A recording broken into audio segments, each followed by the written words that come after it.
Ek kyk op na die berge, waarvandaan sal daar vir my hulp kom? My hulp kom van die Here, wat hemel en aarde geskape het en trou bly, tot in alle ewigheid. Amen. Geliefde gemeente, genade, barmhartigheid en vrede, van God ons Vader en ons Here Jesus Christus, deur die kragvolle werking van die Heilige Gees. Amen. Vader, waar U ons daar buite in die natuur so seën en waar ons in die genade kan deel in hierdie tyd, waar die land se damwalle besig is om oor te loop, so loop ons harte vanoggend oor van dankbaarheid. Dankbaarheid omdat ons hier saam kan wees, nie omdat 'n regering sê ons mag nie, maar omdat ons Here Jesus Christus, die koning van die kerk, die bruidegom van die bruid, ons die voorreg gee om vanoggend hier byeen te wees. Dankie Vader dat ons deur U genadeverbond mag deel kry van 'n geestelike huisgesin. Hoe kan ons sê ons is deel van U as ons nie deel wil wees van U familie nie? Daarom dank ons U dat ons broers en susters het en dat ons veral in tye waarin ons leef vandag mekaar nodig het. En ons dank U Vader dat dit dan al is dit dan die een positiewe ding wat gekom het uit hierdie afgelope bietjie meer as 'n jaar, dat ons sal besef hoe afhanklik ons in eerste plek van U is, maar dat ons ook mekaar nodig het. En dat ons vir mekaar moet omgee, dat ons vir mekaar moet bid en dat ons vir mekaar moet lief wees. En dit is uiteindelik die uitvoering van U wet, liefde vir U en liefde vir ons naaste. Ons dank U dat ons vanoggend dan hierdie liefdesgebod mag uitleef, deur te bid vir hulle wat vir hulp en vir krag na U opkyk. Vader, ons bid vir elkeen wat hartseer is vanoggend, elkeen wat geliefdes aan die dood afgestaan het in hierdie tyd, elkeen wat onseker is en wat dalk nooit antwoorde gaan hê met wat 'n geliefde gebeur het, toe hy of sy hulle laaste asem uitgeblaas het nie. Dit alles is maar vir ons 'n raaiselagtige beeld. Dit is 'n dowwe spieël, maar ons weet dat ons op pad is na 'n bedeling, na 'n koninkryk waar daar net een koning sal wees. En waar hierdie koning sal regeer en waar alles in die lig sal geskied. Vader, waar al die duisterlike korrupsie en al die duisterlike dade en die leuns wat so in die donker weggesteek word, uiteindelik in die lig sal kom wanneer hy op die wolke verskyn. En daarom sug ons saam met die medegelowiges, ons sug saam met die skepping wat swaar kry, want ons mense is vernielsigtig. Ons verniel U skepping en ons sug saam met U Gees, dat U tog die tyd sal laat aanbreek, sodat die profesie in vervulling kan gaan, sodat die Messias, ons Here Jesus Christus, op die wolke kan verskyn en 'n einde kan maak aan hierdie sondige bedeling. Ons weet, Vader, dat ons op hierdie aarde geplaas is nie vir onsself nie. Ons is ook nie hier geplaas vir ons eie gewin nie, maar ons is in die eerste plek hier geplaas om U te eer en in die tweede plek om tot voordeel te wees van ons naaste. En dit bid ons wanneer ons in afwagting op die wederkoms van U Seun so leef, dat U ons harte vanoggend deur die prediking so sal aanraak, dat ons nie onveranderd kan bly nie. Verhoor ons wanneer ons al die dinge van U vra, met 'n diep dankbare hart, in die naam van Jesus Christus alleen. Amen.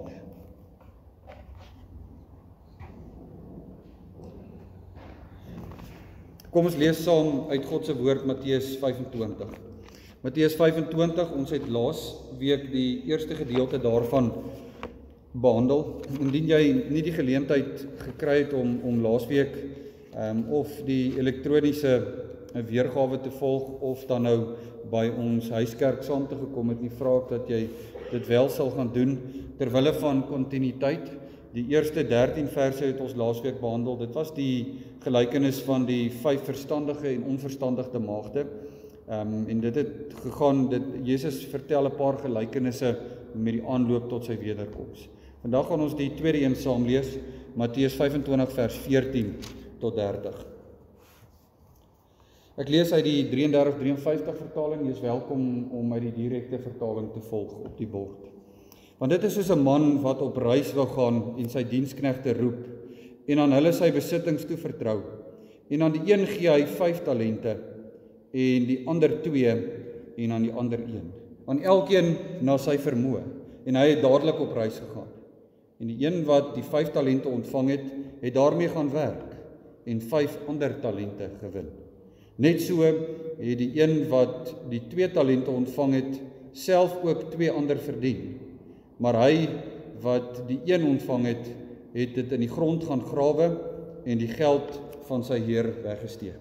En na 'n lang tyd het die heer van hierdie diensknegte gekom en met hulle afgereken.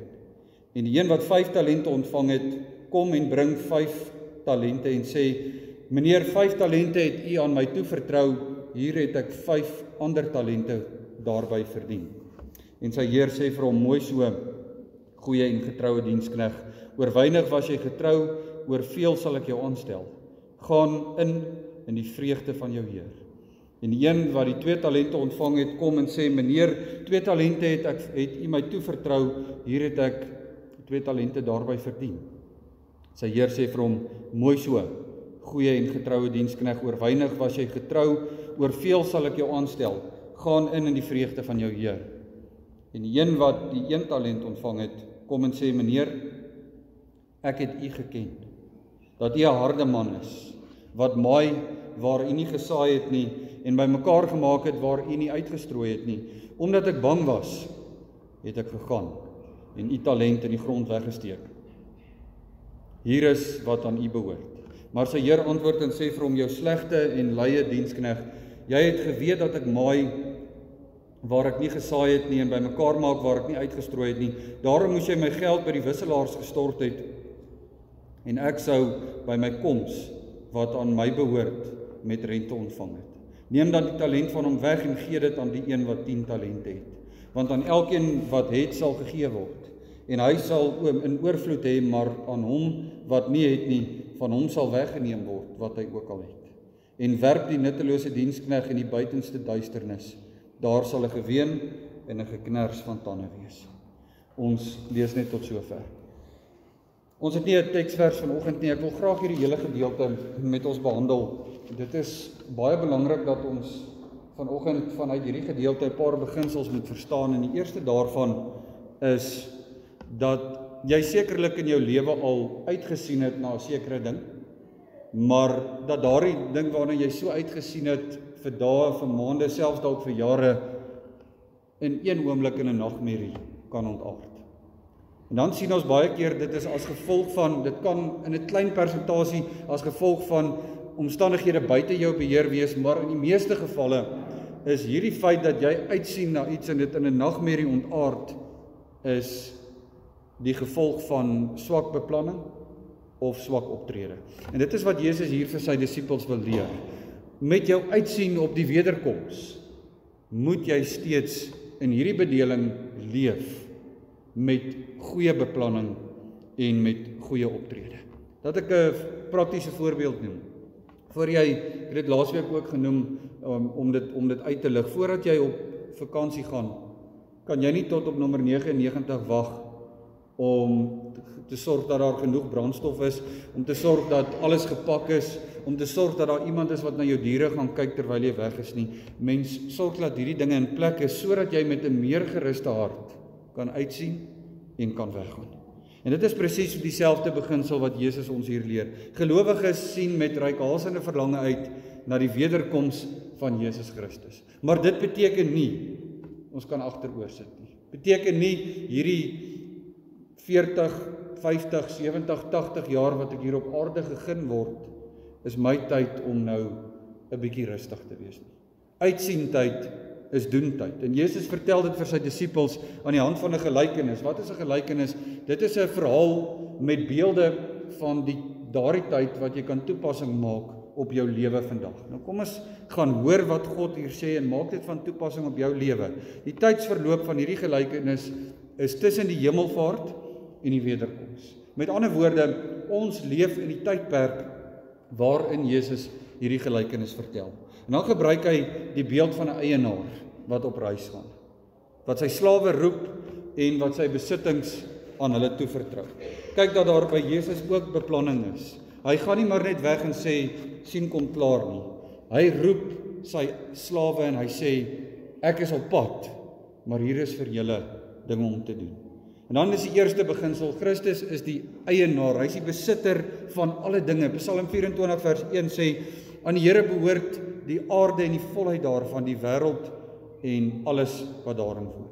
Nou gaan hierdie man op reis met sy hemelvaart. Maar hy roep sy slawe, hy roep ons, hy roep sy kinders, sy gemeente, sy bruid, en hy vertrou aan ons sekere vermoëns toe. Hy vertrou aan ons besittings toe. Hy vertrou aan ons gawes toe, geestelike gawes. Hy reël sy sake sodat alles in orde kan wees met sy terugkoms. En dan gaan hy op 'n sakereis. In daardie tyd was dit algemeen dat eienaars op lang reise moes gaan, omdat hulle nie soos vandag 'n saak oor 'n selfoon of 'n e-pos kan reël nie. Vir die een slaaf gee hy 5 talente, vir die ander een 2 en vir die ander een 1. En hierdie slawe besef, wat ek ontvang het, is nie myne nie. Dit is die eienaarsin wat hy aan my toevertrou het. Die wêreld is 'n ongelooflike ongelowige plek, en 'n selfsugtige plek. Jy hoor in die wêreld se manier van dink en praat, myne, myne, myne. Maar hoe dieper jy in die geloof ingaan, hoe meer besef jy, wat ek is net genade. En dit wat ek het, is geleende goed. Een van die skrifverklaarders voeg by, al wat jy in hierdie lewe jou eie kan noem, is jou eie sonde. Dit is al wat joune is. Verder behoort alles aan die eienaar Jesus Christus, wat op reis gaan en wat weer terugkom. Hierdie 3 slawe kry verskillende hoeveelheid talente. Beteken dit dan dat die eienaar onregverdig is? Nee. Hy ken elke persoon se vermoë en daarom deel hy talente uit volgens vermoë.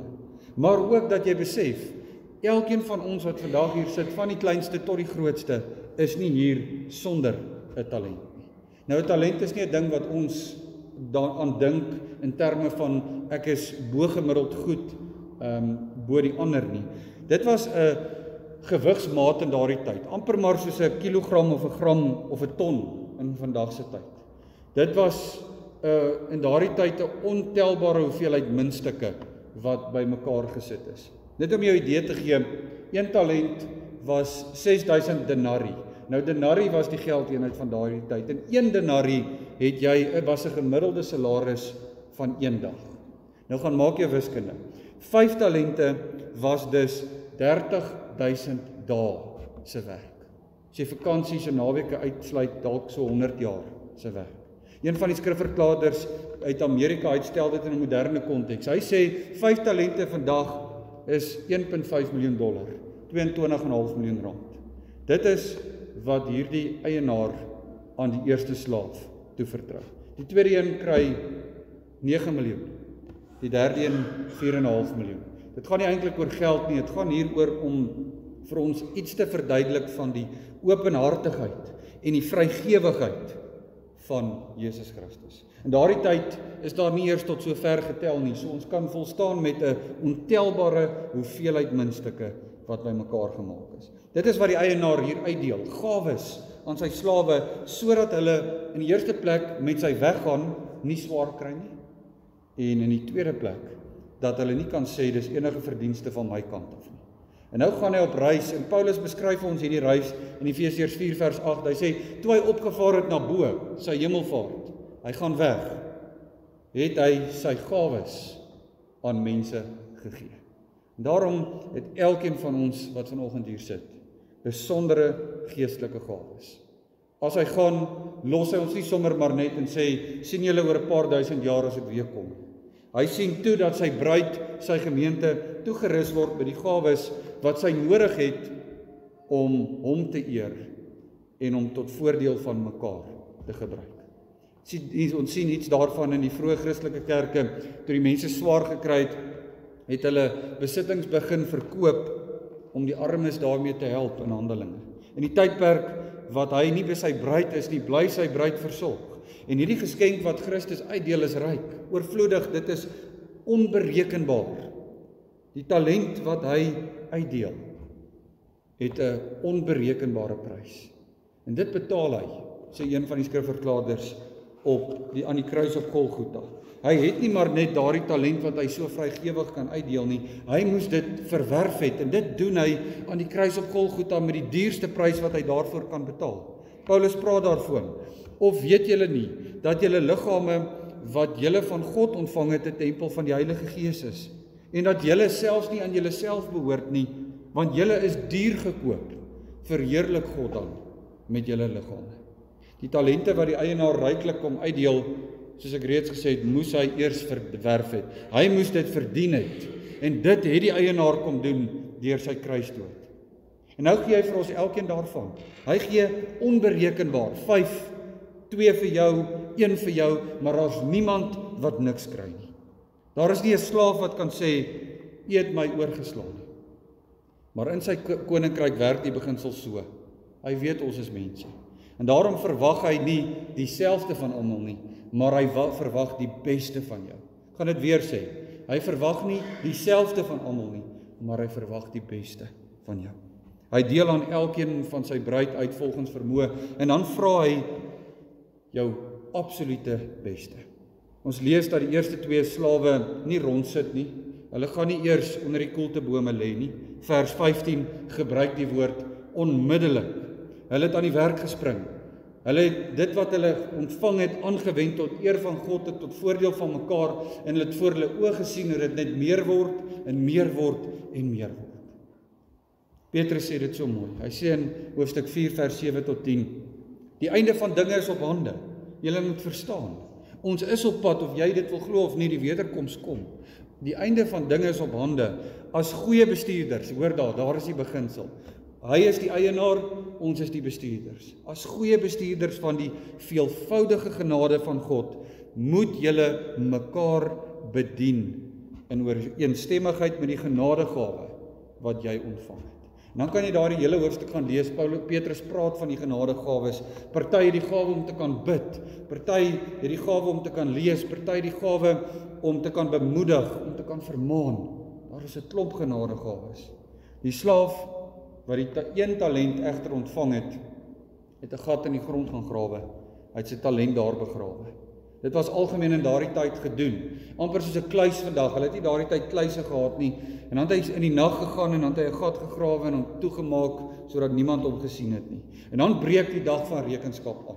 Romeine 14 vers 10 tot 12 sê elke liewe mens, ons gaan tog almal voor die regterstoel van God verskyn. Elkeen van ons sal dus persoonlik, hoor daardie woord, nie in 'n groepie nie, persoonlik voor God verantwoordelik moet doen. Sy koms word nou beskryf as na 'n lang tyd. En dit is nie vreemd nie. Hier is ons al 'n paar duisend jaar later. Ons leef nog steeds in hierdie na 'n lang tyd. En nou is die Griekse taal hier prentjie mooi. Die eerste slaaf wil 'n mens amper uit die taal uit sien, kom na die eienaar toe aangehardloop, sy oë blink, hy is entoesiasties. Dis asof hy vir die eienaar wil sê, u het vir my 5 gegee, kom tel hierso, ek het nog 5 gekry. Wat hy van sy eienaar se koms gedink het, hoor mooi, wat hy van sy eienaar se koms gedink het, beïnvloed hoe hy sake gedoen het, en daarom wys hy 'n 100% opbrengs op sy geestelike belegging. En die eienaar se reaksie is, mooi so. Dit kan ook beter vertaal word met wonderlik, uitstekend. Ook die slaaf met die 2 talente wys 'n 100% opbrengs, en die eienaar loof hom op die identies dieselfde manier. Daar is nie onderskeid nie. Die een wat 'n 100% opbrengs op 5 talente wys, is nie beter as die een wat 100% op 2 talente wys nie. Almal is gelyk. Mooi so, uitstekend, wonderlik. Nou dink jy by jouself, baie van ons voel goed as iemand vir jou 'n kompliment gee. Hoe moet dit wees? Die dag van die wederkoms, as jy voor die regterstoel staan, en die koning van alle konings kyk jou in die oë en hy sê vir jou, mooi so, wonderlik, uitstekend gedoen. Vir Christus gaan dit nie oor hoeveel jy ontvang het. Vir Christus gaan dit oor dat jy ontvang het. En wat jy daarmee maak. Daar is nie onderskeid nie, solank jy net jou bes gedoen het. Maar nou verander die trant van die verhaal handomkeer.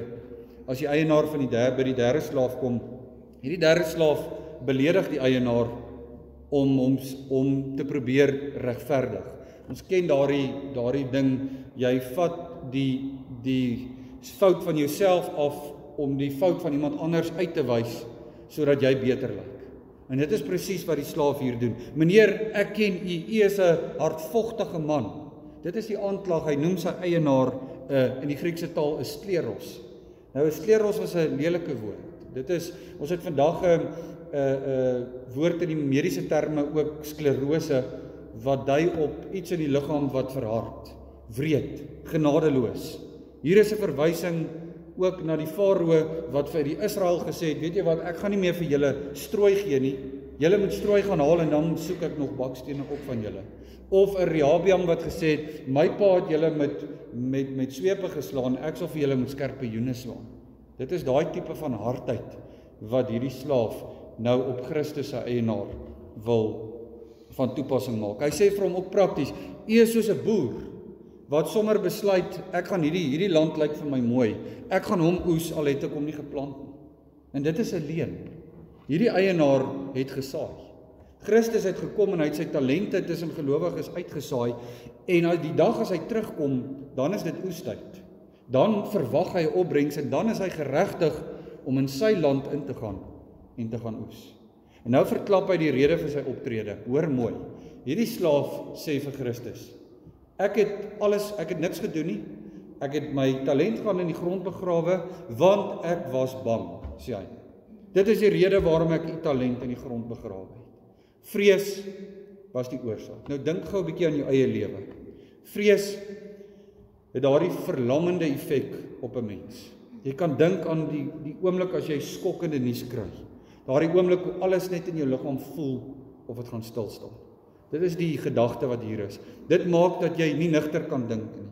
Kyk maar na die tyd waarin ons leef. Jy moet pas op aan wat jy vat. Jy moet pas op na waar jy gaan. Jy moet pas op na wat jy kyk. Alles word deur vrees beheer. En dit is presies die Satan se manier. Dis sy taktiek. Maak gelowiges bang, dan gaan hulle niks wil doen. En daarom sê God in sy woord 300 keer.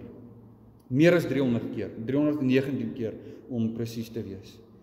Moenie bang wees nie. Moenie vrees nie. Jy het my gawes, werk daarmee. Moet dit nie in die grond gaan begrawe nie. Hierdie slaaf sê ek was bang vir u, daarom het ek niks gedoen nie. En ongelukkig leef ons ook nog 'n bietjie met daardie bangheid. Wie van ons gaan nie 'n tikkie van vrees hê as die Messias nou uit die wolke moet kom? In al sy glorie, in al sy mag. Dit is hierdie derde slaaf se verweer. En dan kom hy tog met 'n trotse houding, so asof hy vir hierdie eienaar wil sê, hier is wat aan u behoort, vat u 1 talent terug. Daarom het ek dit nie verloor nie. Hy verwag lof en seën, maar hoor die eienaar se woorde, hierdie enorme hartseer woorde. Jou slegte en lui slaaf. Dit is die woorde, dis woorde wat jou ruk. Jy kan self probeer redeneer dat die eienaar Christus dalk bietjie hard op hierdie slaaf is. Hy het daarom niks verloor nie. Hy het daarom, al het hy niks gedoen nie, hy het ook niks nie gedoen nie. Maar as jy nou God se woord bestudeer, dan kom jy op 19 verskillende plekke agter hoeveel God die sonde van luiheid in diens van sy koninkryk haat. En presies soos die ander slawe het die manier hoe hierdie slaaf oor sy eienaar se koms dink, sy manier beïnvloed. Ek wil 'n praktiese voorbeeld in jou lewe noem. Veronderstel jy weet, niemand weet dit nie, ek sê dit nie. Niemand weet dit nie, net die Vader in die hemel weet dit. Maar veronderstel jy het vanoggend die inligting bekom dat die eienaar volgende oggend Saterdag om 9:00 kom. Gaan dit die manier beïnvloed hoe jy hierdie week gaan leef? Gaan dit maak dat jy hierdie week anders gaan leef as wat jy sou geleef het? Natuurlik gaan dit. Maar hierdie derde slaaf het laks geraak. Ag, wat hy bly nou te lank weg. 2000 jaar het al verbygegaan. Miskien het hy van ons vergeet. Interessant dat Christus in vers 27 vir hierdie slaaf 'n alternatief stel wat hy ten minste moes gedoen het. Christus sê vir hom, jy moes ten minste my geld by die bankiers gaan belê het. En met my terugkeer sou ek dan ten minste die rente op daardie geld teruggekry het. Hierdie bankiers was mense wat by klein bankies gesit het. Hulle het geld gewissel, as jy in Jerusalem ingekom het met 'n vreemde geldeenheid, dan het hulle vir jou geld geruil. Hulle het ook groot somme geld gevat en het dan uitgeleen teen 'n hoë rentekoers vir ander mense. Christus sê, dit is wat jy moes gedoen het. As jy niks wou doen nie, doen ten minste dit. En dan sien ons ook interessant genoeg, dat dit nog steeds die woord bank is wat ons vandag het. Dit is 'n verwysing na hierdie mense wat by hulle bankies gesit het, geld gewissel het en deposito's gevat het. Dis die beginsel wat Christus hier toepas. As jy ten minste net my talent, jy hoef nie met hom jou geestelike gawe dan nou so seer te gaan werk nie, maar wys ten minste net rente daarop. Maar omdat jy my verkeerd geken het, was jy bang vir my. En omdat jy bang was vir my, het dit jou manier van lewe beïnvloed. En omdat dit jou manier van lewe beïnvloed het jy vir my niks gewys toe ek gekom het om te oes nie. Vat dan hierdie talent, sê Christus, en gee dit vir een wat 10 het. En hier is die beginsel van God se koninkryk. Geensins dat Christus hier sê, by die armes moet gevat word en vir die rykes gegee word, soos party skeef getrekte sienings oor die woord is nie. Dit gaan oor geloof, dit gaan oor dankbaarheid, oor hoe jy optree teenoor die verlossingswerk van Jesus Christus. Die beginsel is, want aan elkeen wat het, sal gegee word. Hy sal in oorvloed hê. 22,5 miljoen is klein geld in God se koninkryk. Hy sal in oorvloed hê, maar wie nie het nie, hy sal, selfs die bietjie wat hy het, sal van hom af weggevat word. As jy mooi daaroor dink, dit is nie net verkeerd om moord te pleeg nie. Dit is nie net verkeerd om egbreek te pleeg en te steel en al hierdie dinge wat ons vanoggend uit die wet gehoor het nie. Dit is ook verkeerd om die goeie, die genade, die geleenthede, die vermoëns, die talente, wat ook al jy van die eienaar Jesus Christus ontvang het om te bestuur in hierdie lewe, dit nie doen tot sy eer en tot voordeel van sy bruid. Jakobus 4 vers 17 sê, as iemand weet om die goeie te doen en dit nie doen nie, dan is dit sonde. Hierdie gedeelte moet ons ook mooi verstaan aan die ander kant. Dit verkondig nie verdienste van ons kant af nie. Hierdie gedeelte sê nie vir jou, jy moet nou iets gaan doen om die ewige lewe te beerwe nie. Net mooi die teenoorgestelde.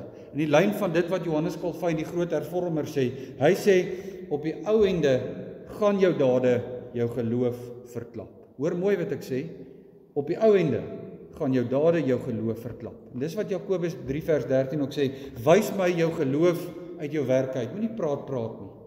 Wys vir mekaar julle geloof uit julle werk uit, die manier hoe julle talente aan die werk sit.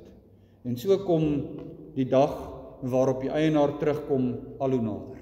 Hoofstuk 24 sê dat ons in elke oorlog, in elke aardbewing, in elke hongersnood, in elke pestsiekte, sien ons die geboortepyne, die voetstappe van die eienaar, wat al hoe nader kom. Ken daardie gedagte van iemand wat in 'n gang afgeloop kom en jy sit in 'n kamer. In daai punt van die gang is die voetstappe baie sagter as al hoe nader dit aan die kamer beweeg. Dis die idee wat Christus hier vir ons wil skets. In elke liewe hongersnood en pestsiekte en oorlog, hoor my voetstappe. Ek is op pad. Die uiteinde van hierdie verhaal is, elkeen van ons het ten minste iets gekry om in God se koninkryk te gebruik. Alles behoort aan hom, maar hy gee uit genade. Gaan leef daarom van vanoggend af voluit met die een oog op sy terugkoms. Gaan leef so asof Jesus Christus nou op aarde kan verskyn. Tot sy eer, tot uitbreiding van sy koninkryk. Want dan sal die dag waarop daar persoonlik rekenskap gegee moet word voor sy regterstoel, sal nie vir jou 'n geween en 'n geknars van tande wees nie, maar eerder 'n eienaar wat vir sy slaaf met 'n sagte stem sê, mooi so, goeie en getroue slaaf. Oor min was jy getrou, oor baie sal ek jou aanstel. Deel in jou eienaar se vreugde. Die paleisdeure van die ewige lewe staan vir jou oop. Amen. Kom ons bid saam.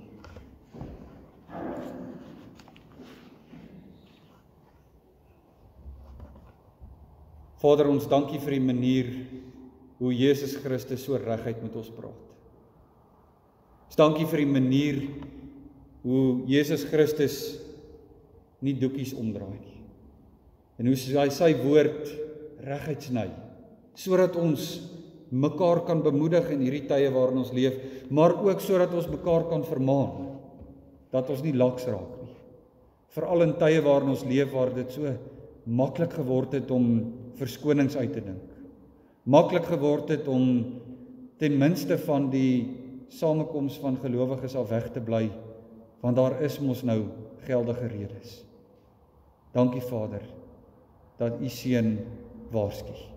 Dankie dat ten spyte van die swakheid van 'n mens, hierdie waarskuwing duidelik tot elkeen van ons gekom het vanoggend, tot ons gespreek het, sodat ons kan deel kry aan sy genadegawes, sodat hy aan ons talente uitdeel, wat ons kan gebruik tot eer van hom en tot voordeel van ons naaste. Ons bid dan Vader, deur die Gees, werk in ons, sodat ons goeie en getroue slawe kan wees, sodat ons kan hoor op die dag van die eienaar se terugkoms, mooi so, wonderlik, uitstekend, jy het jou deel gedoen, goeie en getroue slaaf. Amen. Die Here het met Moses gespreek en gesê, spreek met Aaron en sy seuns en sê, so moet julle die kinders van Israel seën, deur vir hulle te sê, die Here sal jou seën en hy sal jou behoed. Die Here sal sy aangesig oor jou laat skyn en hy sal jou genadig wees. Die Here sal sy aangesig oor jou verhef en hy sal aan jou vrede gee. Amen.